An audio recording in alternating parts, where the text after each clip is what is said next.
Hello, everybody. Welcome back. Tonight, we're going to have a little bit different of an episode than normal. It's not going to be a story.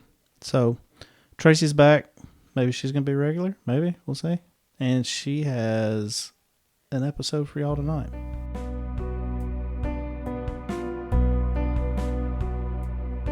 Hello.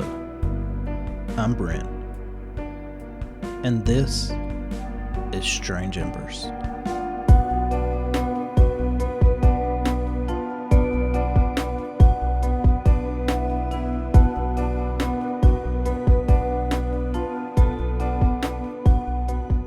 Hi, thanks for having me back. This is Tracy.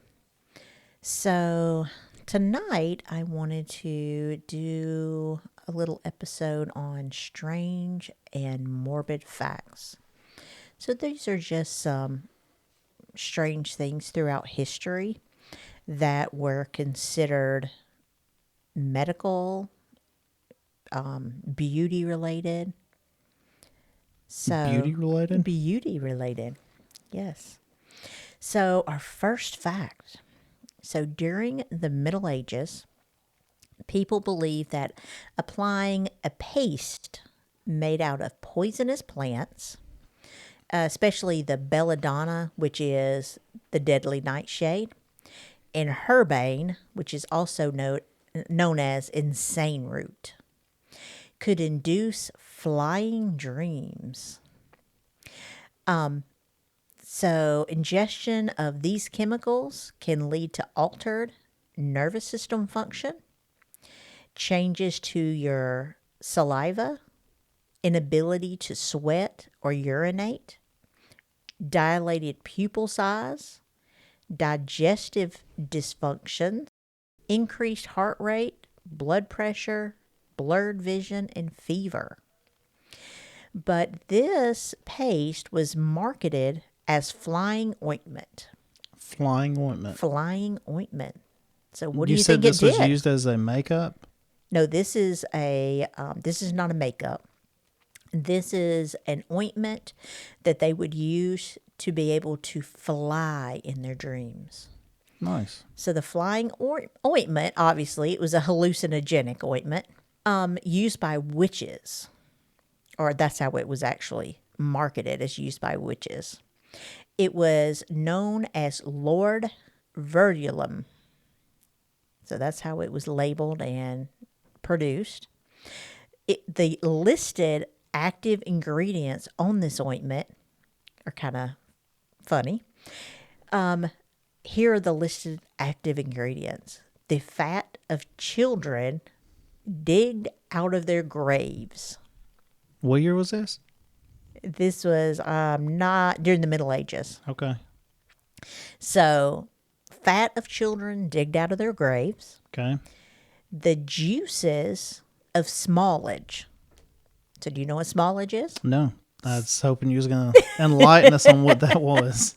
Smallage is celery. Smallage Smallage is celery. is celery. Okay.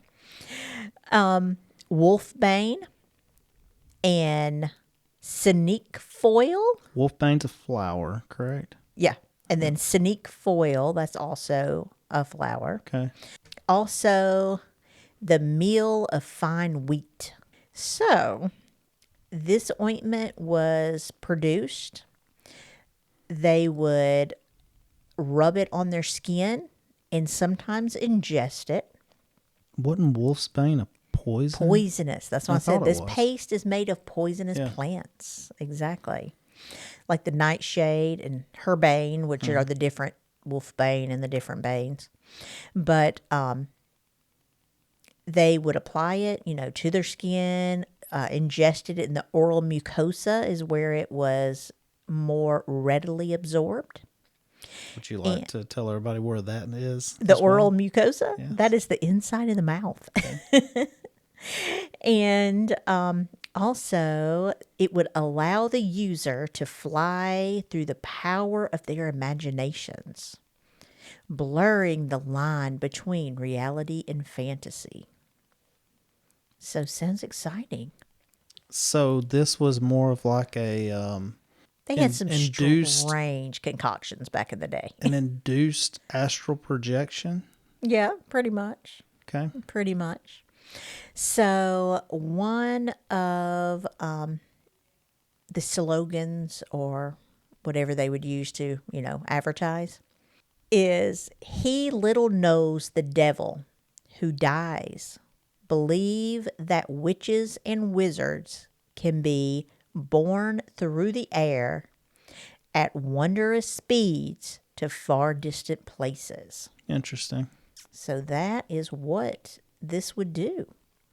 So these witch ointments would transport visionary beings to the presence of the devil and enable them to turn into a beast.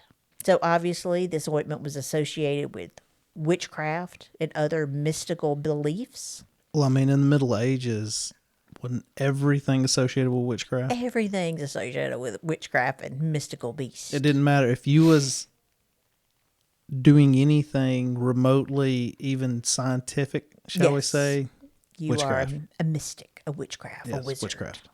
Exactly.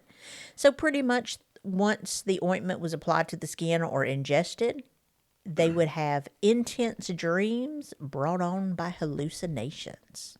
Interesting. Interesting. So kind of like that was a LSD trip. not Almost. LSD, not LSD, DMT. What is that? DMT. I don't know what that is. DMT is dimethyl tryptamine.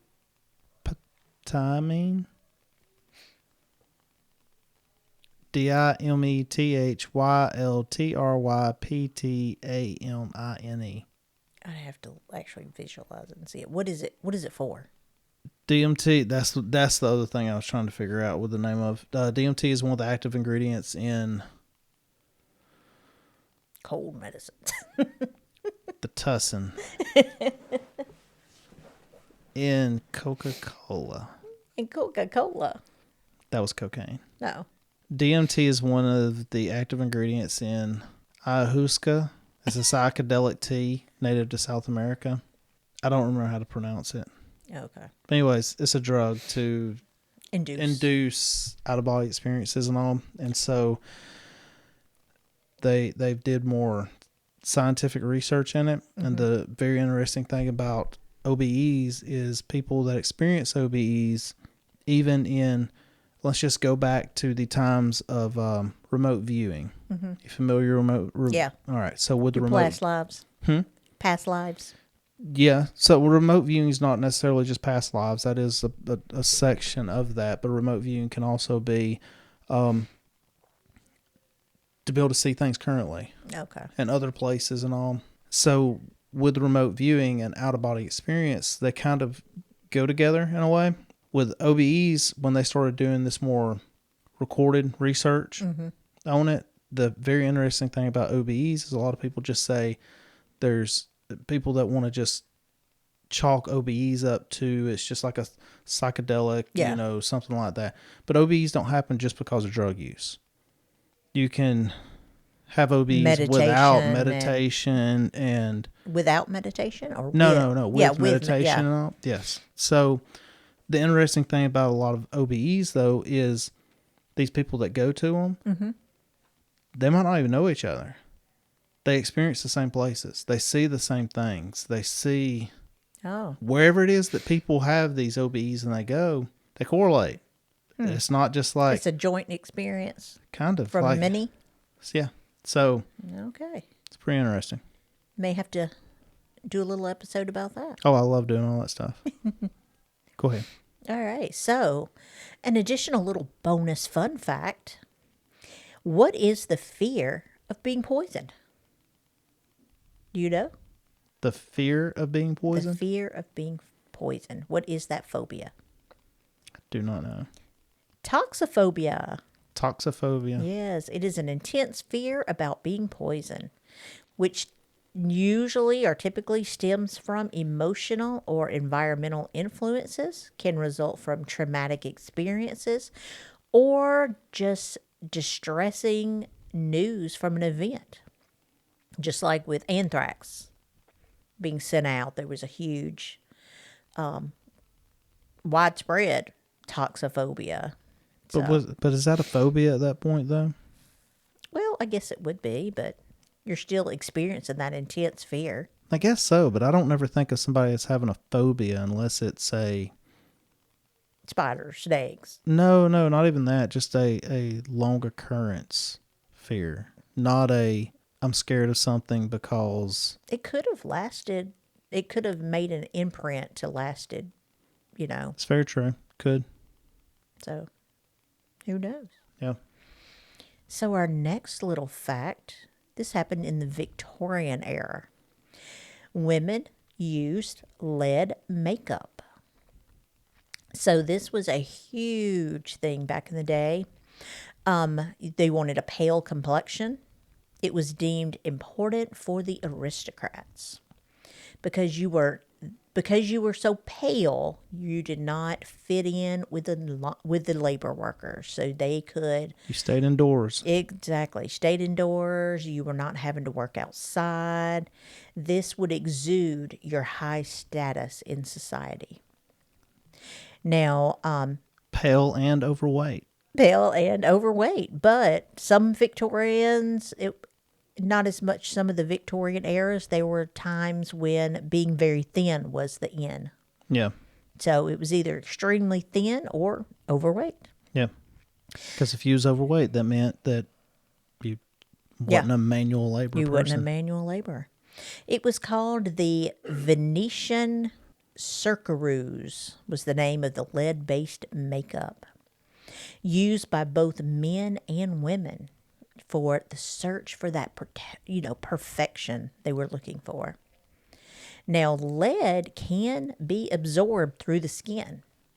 So what were the results of all of that makeup? Lead poisoning. Lead poisoning, exactly. Which led to hair No pun loss. intended. Yes. Which led to hair loss, neurological disorders, bone degeneration, an overall decline in health, and even death. So is that where the wigs came in big then? Was it the same time? The wigs, probably. I'd have to look more into the wigs, but a little brief fact on that is the wigs at that time were made out of lard. Were they really? Yeah, lard wigs. Isn't that just lovely? And that's where the old term big wigs come from. Big wigs. Yeah. Just back in those days. Back in this day, exactly. The bigger the wig, the larger your hair, the more important you were. Another little fact from the Victorian era was arsenic. So they used a lot of arsenic. It was widely used in a variety of products. Clothing and wallpaper pigment. It was still used in paints and, well, not the arsenic, but the lead and the lead paints and cosmetics, medicines, insecticides, and even taxidermy preservatives. So arsenic has the ability to deter insects. Despite its known toxicity, it was still readily available and used. And the most notable uses were for vibrant green pigmentations. And used in small doses for the treatment of various ailments in medicines, medications, treatments, even as a cure for syphilis, and also used in facial powders. So they were applying it to their skin as well. They also would ingest to whiten their faces, hair, and scalps to help with that desired pale look. So they were slowly poisoning themselves and just sickly. Small doses were considered safe at the time, but prolonged uses were leading to severe health problems. So there was a gradual regulation efforts made for its use and limited in products. So they would have actually recommended safe doses. Right. Which no dose was safe because the longer you used it, the more arsenic buildup occurred. The symptoms for the arsenic were gastrointestinal symptoms, skin issues. So they had eruptions of their skin where they would touch it and it would lay on the skin. The skin became cracked, especially on the fingers and the arms.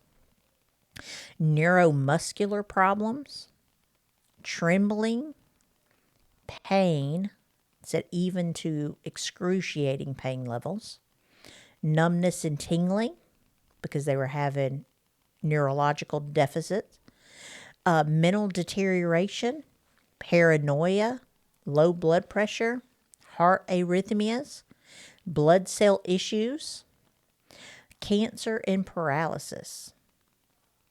And also, since it was so readily available, this was a common poison used in murder attempts and murders during that era. So it was widely used for a variety of things. And this is why the rich had tasters. Yeah, taste their food before they ate it. Yep. But, I mean, how long you're going to wait to eat your meal? Right. Because you got to give it a little time to absorb and work. Now, this next fact was very interesting to me. It's a fact about Lysol, the common household disinfectant. So do you have any idea of what back in the day they would have used Lysol for? What do you think? What's back in the day? So back pre-1953, Okay. what do you think Lysol was used for? I'm guessing something with hair. Not hair. It is branded as a disinfectant for feminine hygiene. Wow, really? Feminine hygiene, Okay. yes. So this one was crazy to me. At the time, Lysol was an antiseptic soap, and this is pre-1953. It contained creosol, a phenol compound. This can cause inflammation, burns, severe burns, and even death. So it was branded as a feminine hygiene product used for douching and prevention of pregnancy. You know that just had to feel just absolutely Horrid. lovely. Horrid. Oh my gosh. Birth control was illegal until 1965 for married couples and illegal until 1972 for single people. Yeah. Isn't that interesting, though? So, Lysol was marketed for feminine hygiene, but it was used for birth control. It was the best-selling contraceptive method during the Great Depression. Wow. It was much stronger concentration back then than it is today. So, it caused multitudes of internal damage and thousands of people died. Oh, you could only imagine if it was more concentrated then also. I mean, think about when you get Lysol just on a cut on your hand. Oh, yeah. I mean, it's excruciatingly burns. And it does not contain phenol now. Yeah. But, oh, I could imagine. That is just crazy to me. So who decides, hey, I think this Lysol would be the answer to birth control? I've wondered that about all kind of things. If who's the first person to decide that berry on the tree looks good, let's try that. Let's try it. Let's try it. Yeah, I know. Let's see. The next one up is going to go to the Roman civilization. How did the Romans get that perfect smile? Any ideas? You know, I know a lot about the Romans, and I know this. The Romans were very how do you say it? Ingenuitive. That's not a Yeah. good. Is that right? They had a lot of ingenuity. Yeah. They did. They really did. But I can't think what this is, and I do know this. Go ahead. They used urine as a mouthwash to whiten their teeth, believing that the ammonia content in urine acted as a natural bleaching agent. And just so you know, that's back, by the way. Oh my gosh, are you serious? Yes. Nice. There are people now that are drinking their aged urine. That's what they used. They used fermented urine. Yes. So it wasn't just your everyday urine. It had to be fermented. Right. Yeah, there's people that do that. That's back. Oh my God. I don't know how in the world. Old urine smells. Ugh. Yes, that is back. It is. I don't do a lot of social media, but whenever I have people Is it a send me TikTok? stuff, I have people send me stuff all the time and all, and I don't remember where I saw this one, but yes, that is back, and people are doing that. There are forums for Oh that my about. God. Yes, So I think I saw it on Reddit, on Reddit. probably, I figured it was the newest TikTok sensation. possibly. I don't do much Tide TikTok. Pods and urine. Which is the best? So, yeah, it was a common way to maintain oral hygiene. They even used urine-based toothpaste. And the elite or the wealthy would have their urine imported from Portugal because they had the best fermented urine. I could only. No, I can't. I can't imagine. Oh my gosh. Yeah, never. So let's travel back again to the Middle Ages. Women would intentionally pluck the hairs from their eyebrows and their foreheads to achieve that high hairless forehead. So the broader the forehead, the more beauty you possessed. And it just depends on the era. That every single one of those eras have something that is. This is the Something nichey that's there. status quo of beauty, and that's what everybody does. Yes, so the broad know- forehead was, that sign of beauty. Where we're at right now is what is it? They put all the stuff in their lips and Yeah, the big balloon lips. yeah. Exactly. So it was seen as a desirable and youthful and more prevalent to the upper class women of the time. So mostly it was the upper class women that would perform this beauty ritual. This next one's fun. So how do you feel about a tapeworm diet? So tapeworms have been marketed as weight loss products over the past 100 years. Yeah. And still are currently sold today. Yeah. You get a capsule, and it may or may not have a live tapeworm. Well, it's not live at the present moment. It's as an egg. Right. And then you swallow. It's a beef tapeworm egg in the form of a peel. The egg hatches. The tapeworm grows inside your body. They eat whatever you're eating. This is incredibly dangerous and can cause more harm than good. It is still considered an infection. Even if you voluntarily ingested the tapeworm, you still have a parasitic infection. How does it live in your digestive system, though? So, Your stomach yeah. relines itself every 3 days, I think it is. So what it does is it hatches and attaches itself to your intestines. It feeds off your body's nutrients and grows. It reproduces and forms a chain-looking portion of its body, which is proteoglytides. So it just increases in the chain lengths and gets bigger and bigger. You cannot control where it attaches itself. It can also get outside of the digestive tract and attach to other organs, causing serious damage. It's a very invasive infection causing unpleasant symptoms such as diarrhea, abdominal pain, nausea, weakness, fever. You can also experience an allergy to the actual tapeworm, bacterial infections, and neurological issues. So, is that weight loss? Avoiding your diet and exercise, is that really worth it? Other things just in nature. Oh, yeah. Worms, parasitic worms take over other things and they'll kill the host and they'll take control of the body and everything else. So It's crazy. The dangerous complications include blockage of bile ducts, so you're not excreting the necessary digestive fluids. Can block your appendage, can lead to appendicitis, your pancreatic ducts, brain and nervous system complications, leading to dementia and visual issues. Disruption of various organs, especially the lungs and the liver. So this diet actually originated in the Victorian era. They wanted to achieve that perfect image for societal times, which was looking as if you had tuberculosis. Gorgeous.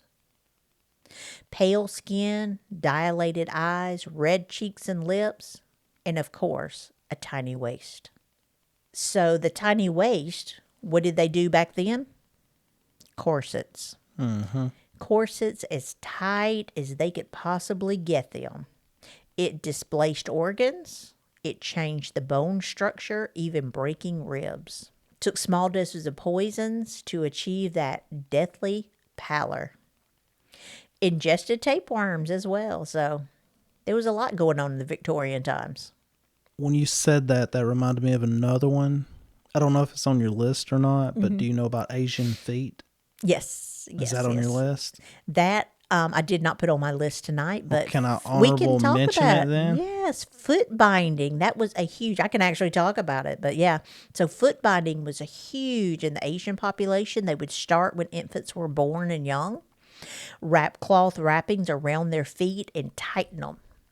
It ended up breaking, misshapen the feet, and led to lifetime complications. Well, they would also just break the bones if they wasn't doing what they're supposed to. They would just break the bones. That's why they would always start in infancy and childhood, because the feet were more malleable and they were able to shape them better. But as if they started when they were older, they would have to break and reposition. And after they got like full-grown adult size, they would wear, I can't remember, it's tiny little shoes. Yes. Tiny.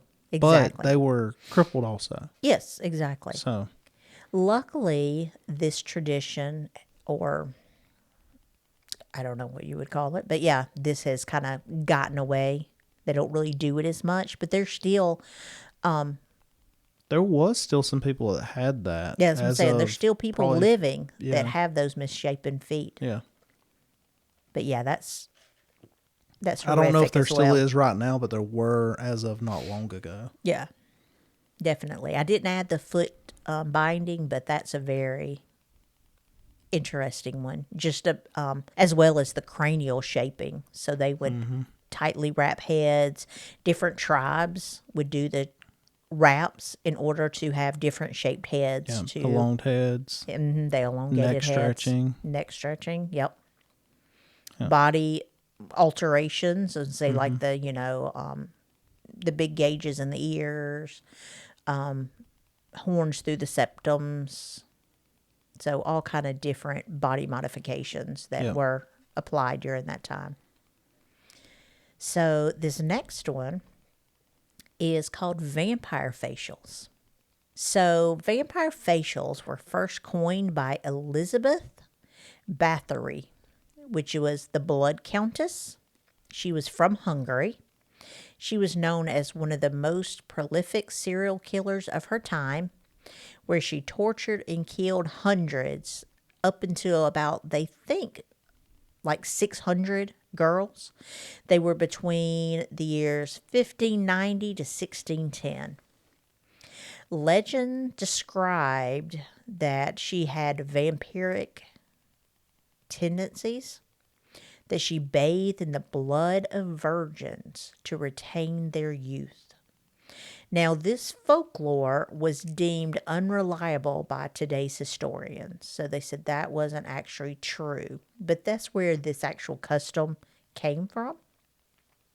Now, there has been a big uptake of this practice today in the form of PRP, which is platelet-rich plasma. So this has been used for many years in the hospital settings for bone and tissue regrowth. But now it's used as cosmetic purposes. So it is called the vampire facial. So they use the blood from the patient. So they actually draw your own blood. It's spun down in a centrifuge and they separate the platelets. The platelets are then injected under the skin. It usually requires 3 to 4 treatments, ranging between $1,000 to $3,000 per treatment. So this can be, up to $3,000 to $12,000 for these treatments. So they use micro injections or facial mapping. So they'll do many injections all through the skin, then rub the platelet solution over these injection holes so it's absorbed under the skin, and then send home with you the extra platelet solution they make for post care. Do you know who Brian Johnson is? No, I do not know Brian. The man who wants to live forever. Oh, nice. So Brian Johnson, he's a billionaire. Mm-hmm. He made his money in tech. What did he make? Is he going to become a cyborg? No, he has this. What's the name of his program? What was the little Spider-Man villain? He was just like a head with the spider legs. I don't know.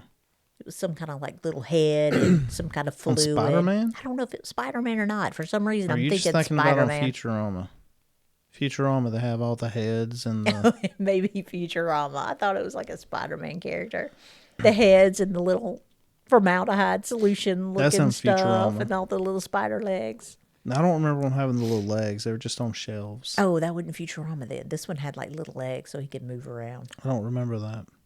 The blueprint. That is what he has. He calls it the blueprint. Oh. It's he's very strict about everything he does. Wakes up at a certain time, works out at a certain time, in bed. Don't matter what goes on. He's in the bed at a certain time. He has certain things he eats, certain yada, yada, yada, yada, yada. But anyways, one of his things, he does some kind of transfusions, but I don't know what they are. That's part of his stuff that he does, are these transfusions, and I wonder if that has something to do with the same platelets you're talking about. Oh. I'll have to look more into him because that's interesting. Surprised you've never heard of him. Brian Johnson. Yeah, I have not. These treatments now are, I think it's Kim Kardashian is one of them that's all big into the vampire facials. And a lot of the celebrities are using these treatments to maintain their youth. But yeah, so that's a new up-and-coming thing. But I meant blood has always been a huge mystical type. Right. So, bloodletting. Very popular. At the barbershop. At the barbershop. Bloodletting still goes on today. It does. In the form of blood donations, in the form of medical treatment. So that is still ongoing today. Blood and blood components to replace your needed blood loss. Blood for healing. So the fun fact about bloodletting is at a barbershop, they had the swirly outside. The barber pole. So blood was represented on they're swirly blue and red. Mm-hmm. If it had only blue, they only cut hair. They only got hair. Blue and red, they do bloodletting as well.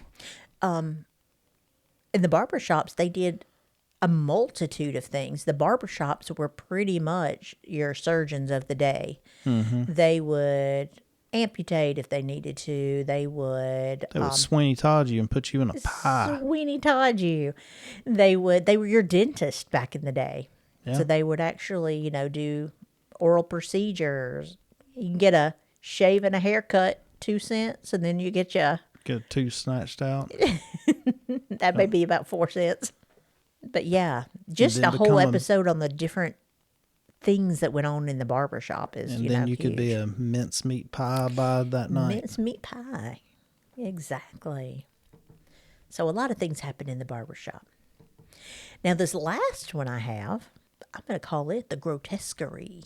Crocodile dung was used for face mask. Interesting. Women used this as a beauty treatment. It was used in ancient Greece and Roman times to treat wrinkles and brighten skin.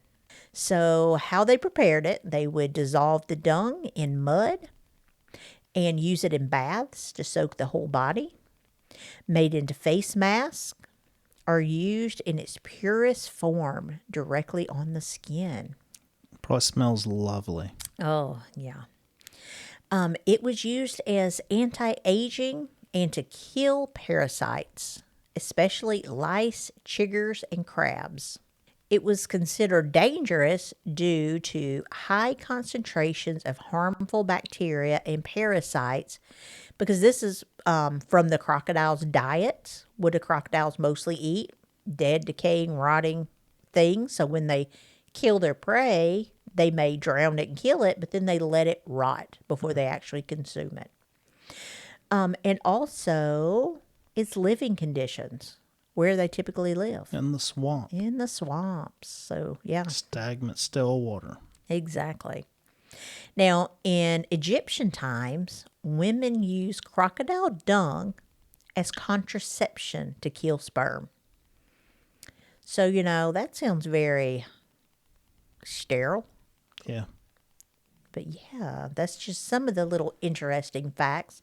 There are many, many, many more out there, and I would love to delve into some more as well. So if you all find morbid and strange facts interesting, let me know. What do you think about these facts? It's interesting to me like I said earlier, Lysol. That was one of the... Who are these people that try this stuff to even begin with? That accidentally stumble upon snake oil benefits. Yeah. I mean, even now, stuff that comes out as anything, like where do some of these people come up with this stuff to even figure this out? Because somebody at some point in time... Well, even nowadays, if you think about it, drug trials, so clinical trials, you're taking these experimental medications, so you're seeing their benefits, the risks, the side effects, and you may be taking a drug to help with digestive issues. And all of a sudden, you say, oh, wow, I'm taking this medicine, and now my hair is long and luxurious. So then they start marketing for hair growth. You're taking, well, just in recent times, one that pops up is a diabetes medication, the injectables, that found to exude significant weight loss in patients. So now it's marketed as a weight loss drug. Just during these experiments and trials is where they find a lot of the benefits for different ailments. And that's in nowadays, but I guess it's kind of the same way back then too. But who was the, how hard up are you when you like Lysol? Hey, they didn't have approved birth control methods during that time. So what do you think? What could kill sperm? Let's try bleach. Let's try Lysol. Let's try abstinence. Something. I mean, wouldn't it take like one time, not even a full dose of that when you squirted it up? It had to be instant, just fire. Oh, yeah. Severe burns came about. So, I could not even imagine. That would be horrible. But a lot, even in psychiatric hospitals back in the day, inhumane testing, and they would, that's just unheard of. They really should not have ever. But they would test and torture, essentially, mental health patients, because if you were a mental health patient back then, you were deemed as unworthy or, just something you just throw out. But lobotomies were all the rage then. And they were all the rage. Exactly. They did lobotomies, the traveling lobotomies. They would just drive around and do it at... All you need is an ice pick and a hammer. Yeah. There you go. But, oh, yeah. That was what they used and marketed for highly for depression. Hey, if she's depressed and gloomy, let's just lobotomize her. I don't know why I'm talking about that. Just put in my mind also the Stanley Hotel. So whenever he moved up there, it's because he was on his deathbed. Tuberculosis. And so he built the Stanley Hotel, and he was at the understanding to go to that altitude or something that would help with it. It would ease his pain. It would do The this, dry that. air. And yeah. Then he goes up there and lives for a long time. Yeah. But that's the only reason the Stanley Hotel was built to begin with, was for him to go up there. His reprieve. Yeah. Oh, I love historical facts. I love delving into history, delving into sciences and how modern day conveniences come about from just, a lot of things are just from totally different circumstances. But it's amazing. There's a lot out there. And just think, 100 years from now, things that we do today are going to be asinine. They'll be like, why in the world did people do XYZ? A lot of it made absolutely no sense. Oh, just thinking, can you imagine how the kids 100 years from now? Oh, I think about stuff like that all the time. It's because you think about the things that we know now that we grew up on. Oh, yeah. And They're then just like, the what? generation now, they don't know what analog is. Oh, no. They cannot read a standardized clock. No. It's just amazing to me. We can't read a standardized sundial. You can't. I can. It's all about the positioning of having it set to north. So Who knows what way north is? Oh, my God. it's all about looking at the sun come up and go down. I was listening to something a couple of days ago, and it was talking about how everybody's all about these kids now being on devices and doing things the way they do them and all. Mm-hmm. And how it's just rotting their brain on. They was also talking about of how much smarter kids are in a different aspect, I guess you would say, because they're learning things that we didn't. Multitasking things, because they're playing a game, they're playing games and all. It was talking about how they're putting all their senses together constantly. It's the brain is utilizing multiple portions at one time. Or not only are they ways. playing the game, they're going left, they're going right, they're jumping up, they're jumping down, they're communicating verbally, they're listening to what's going on, they're watching what's going on, plus they're got their parents over here in the door saying something, and they're talking to them at the same time they're doing all that also. Oh yeah, it's a completely different, I mean, each generation is going to be completely different and evolve in different ways. Yeah. I mean, that's just evolution in general. Yeah. So, I mean, you've got to keep growing and expanding, and who knows what all the future holds, you know? I mean, there's so much out there. Well, we're supposed to be looking forward to that day I can be a cyborg. The Jetsons took place in the year 2062. 2062. Well, hey, if you look at Back to the Future, we're way past the hoverboards, the real hoverboards that actually... But they've made that.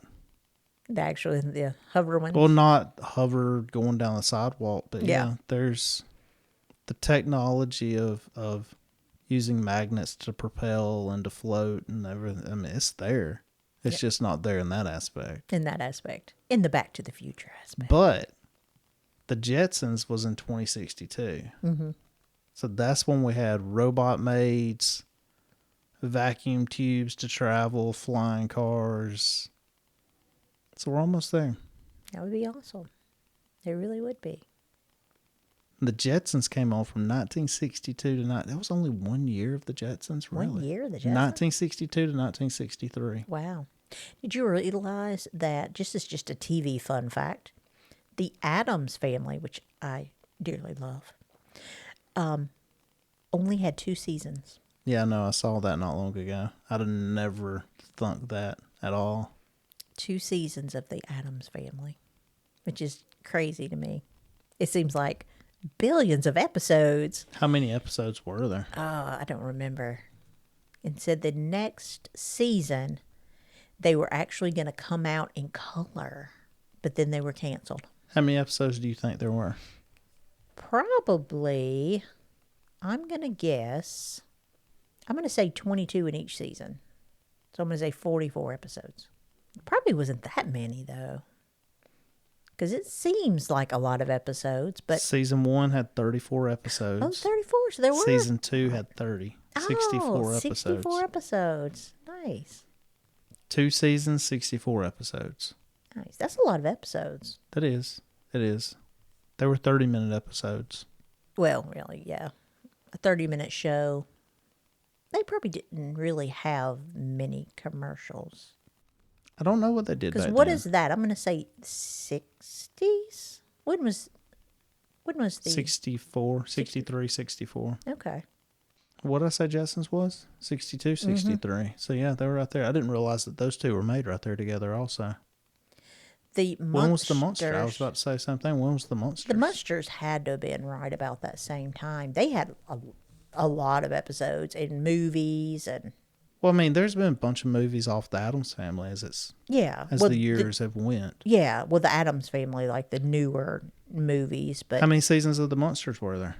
I'm gonna say 4. 2. There were only 2 seasons of the Monsters. 2. Yep. Oh wow. 2 seasons, and that was 1964 to 1966. Okay. So both of the seasons ran split years. Yeah.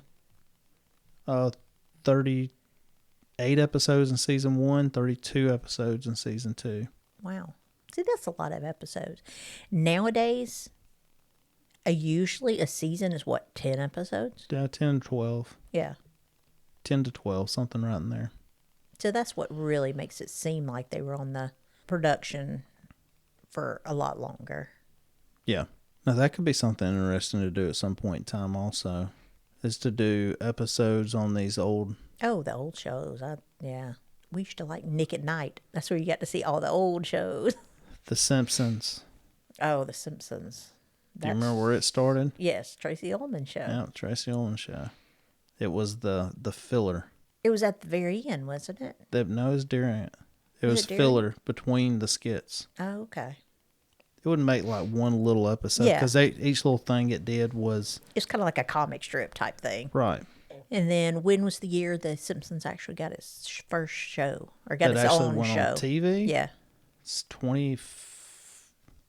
No, The Simpsons is 30-something years old now, I think. Is it 30 years old? Let's see. Simpsons is on season 36. Wow. Because I was thinking, we watched the Tracy Ullman show. That was in the late 80s. Yeah. That was our Sunday night, remember? I don't remember what night. I just remember watching it. We had to go to bed right after it. Simpsons season 1, episode 1.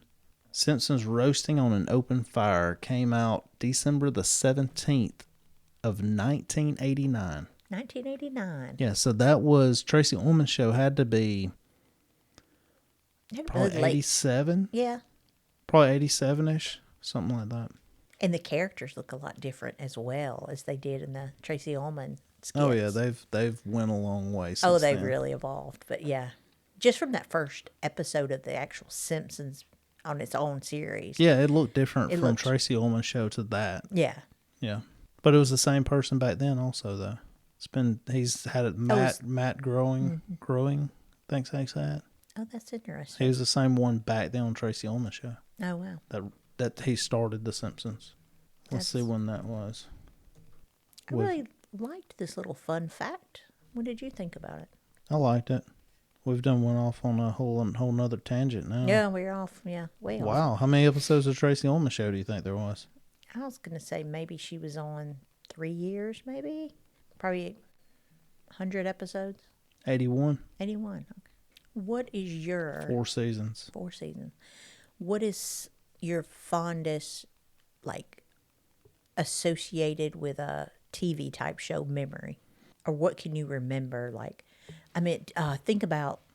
Like, you mean as far back, or you mean the thing that I like the most? That you like the most. I remember being so excited about, what was it, TGIF? Thank goodness it's Friday. Yeah. We'd have our little Friday shows to watch. Had the Winslow's on, and Yes. yeah, I remember all those. Family Matters that came on then, and some of mine were Saved by the Bell, Dawson's Creek. Dawson's Creek. That's a huge one. Cartoons was Simpsons. Oh, you were a He-Man fanatic. Yeah, And Thundercats. Yeah, I loved Thundercats. I loved Thundercats. And we would fight over who got to watch what cartoon. We'd have to take turns. Mm-hmm.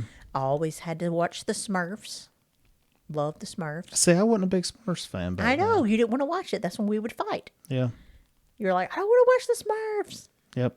I wasn't a big Smurfs fan I was like, back I then. love the Smurfs. Some of the biggest ones I remember I still love is like Tom and Jerry. Oh, yeah. Some of those like that. The Boomerang cartoons from now. You know, that's what's really sad nowadays. Kids don't get to experience that Saturday morning cartoon with your siblings. So me and some of my buddies, we talk on Saturday mornings. We'll get on Xbox and play a few games together on Saturday mornings. And we were talking about that actually this morning. Oh, how funny. We were just discussing all that about the different shows. Oh, yeah. And all that. And a couple of my buddies were big into anime stuff. What is it? He just said it this morning. I can't think of the name of it. Some of those... Yu-Gi-Oh! And stuff? I guess. It's like some of those kind of like that. So We didn't watch a lot of anime. We didn't really care for that. Well, that's what me and one of my buddies were talking about. And I was like, maybe that wasn't my era. He was like, no, it was your era. Because we're the same era. He was like, we're the same era. He was like, you just didn't watch it. And we just didn't watch it. Remember, our grandfather had the big, ginormous satellite? C-band satellite. Mm-hmm. So what we loved was Nickelodeon. Yeah. Double Dare. Mm-hmm. What was it? Hidden Temple. We loved the slime. I don't remember what the name of that show was. It was on everything. Nickelodeon had slime. And they would slime everybody. But remember, it started off as a certain show. Yeah. And that's where they did all the slime in. And we just loved that show. Yeah. So we watched a lot of Nickelodeon and Disney Channel. Yeah. So we watched tons of Disney Channel. You know, a lot of people back then did not have access to some of those. Yeah. So it was mainly, when did they get to see their cartoons? After school for a couple hours and on Saturday mornings. Yeah. Well, we were talking about that this morning with them, that the kids, they don't have that Saturday morning cartoon thing. No, and I hate that. I mean, they have it on demand. They watch whatever they want to when they want to. But it was just so much different. We just had those experiences as kids where, you know, we got up in the mornings and you could smell bacon. I mean, if you think about it, you smell bacon cooking in the mornings. Mm-hmm. Whenever I spill bacon now, it brings me back to those Saturday mornings. Right. I can just imagine and smell it. Yeah. And we had our little routine. We'd jump up in your pajamas, run to the TV, watch our cartoons, eat our breakfast, and by noon probably all the cartoons were off. And then what do? We were outside for the day. Yeah. I mean, the same thing we were talking about a while ago is the difference in the generations, you know, like what they do now and what people used to do back then and all. The generations before ours, they would look at us doing all that, and kind of the same way we look at generations now, and they're just rotting their brain away, doing nothing. Nothing. Exactly. And now you look back on it, and it's kind of like, we were always doing something, and now kids aren't doing anything. And it's, you know, They said the same thing about us. Oh, exactly. Because we were just got into having video consoles, Nintendos. Yep. But we didn't spend all day long in front of the TV playing video games. Right. We would play a certain amount of time, and then we got tired, and we would put it down and go do other things. Now, kids nowadays... But we didn't have online. We didn't have online, exactly. So they're still interacting with other people, just in a different way. Yeah. We were talking about that was like the old LAN parties. Because we didn't have online. You'd have a LAN party where everybody got together. Everybody had their own Xbox or whatever else. Group chats your local or whatever. Network. Yeah. And so you would have 2 or 3 TVs sitting right there in the living room, and everybody's hooked together and you're playing together, but you're in the same room doing it. So exactly. So it's totally different now. Oh, yeah. So Definitely. what will it be like 30 years from now? Oh, I could imagine. Will you even... There's probably going to be an uptake in AI and virtual reality. That movie, I always think about that movie. I thought, oh my Which gosh, one? what is it? The Surrogate? Bruce Willis was in it. You know, he was pretty much everyone lived in a virtual world. Oh, yeah. So when you would see people, they're sitting in recliners in their bed, wherever. They never got up. They didn't get dressed. They had an avatar that they would manipulate with their gaming controls that interacted in a virtual world. You would go to virtual work. You would have virtual friends. So it may be a guy that his avatar is a woman, and you Yeah. think you're interacting with a woman. Yeah. But you chose how you wanted to be presented to the world, and that was your identity. I think about the movie, same concept, but it's the one Michael C. Hall was in. Gerard Butler. What's the name of that? I can't think of the I name of know it. I've seen it because I can picture the They movie take in prisoners. my head. Yes, I see it in my Yeah. head, but I can't They think of the control name. the avatar and they go like these death match Death matches. fights. Yeah. That Wall-E, the Yeah. cartoon, Yeah. same thing. The robot. Yep. But yeah, think of it like when it goes forward from there is, will there be controllers where you hold controllers and play video games? Is it going to be... Well, even after COVID and the world shut down, how did work become now? Most people are working from home. They're working remotely. They're working virtually. You don't have an avatar to represent yourself, but you're representing yourself in the online environment. Yeah. So we're getting to that point where a lot of things are interactive online. You're not going into a workforce. You're not working in your cubicle or as much. So it's slowly transforming, even as in patient education. You're not having to meet patients, one-on-one and train them. You can do it virtually Yeah. and interact. So a lot of interactions now are, hugely different from what they were 10 years ago. I mean, telehealth wasn't even around back then, and telehealth's huge now. Yeah, but what do you need that for when you got Google? When you got Google will tell you everything's about to kill you. If you stub your toe and you look in Google, Google have got says brain cancer. You got a week. You got a week. Yes. Sort your stuff out. You have a week. You better start estate planning. Yep. Get your life sorted. It's all over. Oh, well, this has been an interesting episode. So I would like to do more just random fun facts and looking back to the past in comparison with today's world. It's been fun. Everybody that's here, thank you for listening. Remember to like, subscribe, drop a comment. Any and all that stuff does help. Tell us what you think. Do you do these random facts, any of that kind of stuff? So feel free to jump in there and tell us what you think. Do you want anything to say? Yeah, let me know any facts I would love to delve into. That is an interest of mine, as well as going down that nostalgic road. So anybody that made it to the end, Thank you. tell us your favorite comment, your favorite quote from one of those classic shows that we talked about. What is one of your favorite lines off of one of them? Let's compare them. Everybody, have a good night. Good night. See you next time.